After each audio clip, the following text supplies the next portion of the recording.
You know how we always see those millionaires on TV, Yeah. living in huge mansions, driving fancy sports cars? Right. Private jets, yachts, Yeah. the whole nine yards. It's like the classic image of what it means to be Right. rich, right? But, But is that really the norm? well, that's what I thought too until I read this book, The Millionaire Next Door. Oh, that's a classic. Yeah.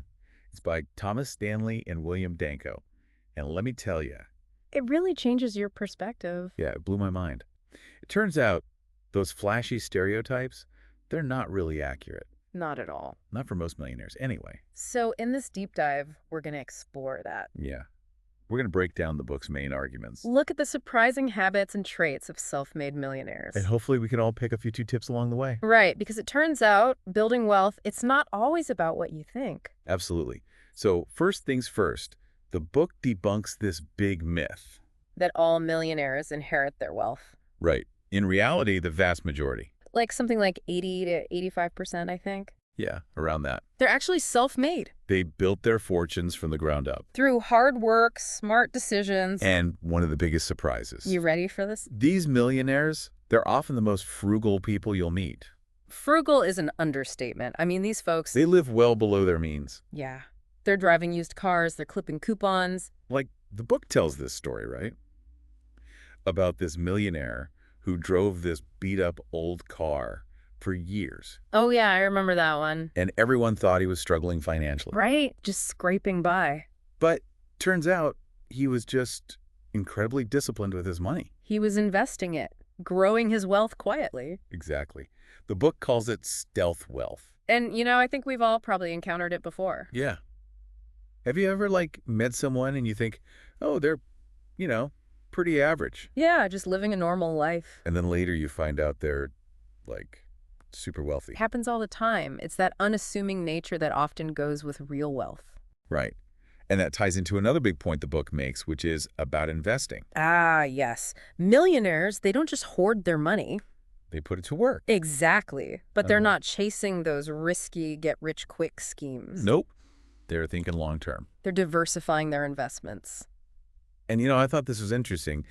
The book says that many millionaires, they actually invest beyond the stock market. Oh, yeah. They look at things like real estate. Private businesses. They build a portfolio that's designed for steady, sustainable growth. And I think a lot of people could benefit from that mindset. Absolutely. It's about being patient, being strategic. Yeah.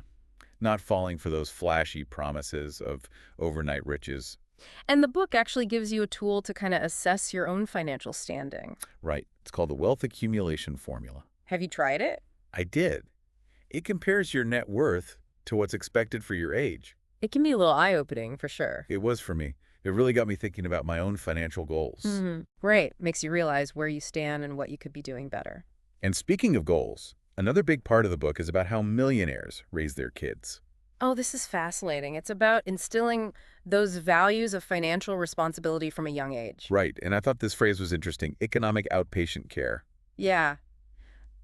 What it means is not giving adult children excessive financial support, Like, of course you want to help your kids, but but enabling them, constantly bailing them out. that can actually hinder their long-term success. Exactly. It's about teaching them to be self-sufficient, make their own way, To be responsible with money, to plan for the future. just like those self-made millionaires we've been talking about. It all comes full circle, doesn't it? It does. So yeah, The Millionaire Next Door, it really does make you rethink your whole idea of wealth. It definitely does. It's not about keeping up with the Joneses. It's not about the fancy cars and the designer clothes. It's about building a solid foundation Making smart choices. and living a life of true financial freedom. And that's something we can all aspire to, right? Absolutely. Well, I don't know about you, but I'm feeling pretty inspired after this deep dive. Me too, me too. It makes you want to take a closer look at your own habits, your own goals. And that's what I hope our listeners will do too. Yeah, take a moment to think about this. What's one belief you hold about wealth? Maybe one that you've always taken for granted. And could that belief actually be holding you back? It might be time to challenge those old assumptions. And start building your own path to financial success. To becoming the millionaire next door. Exactly.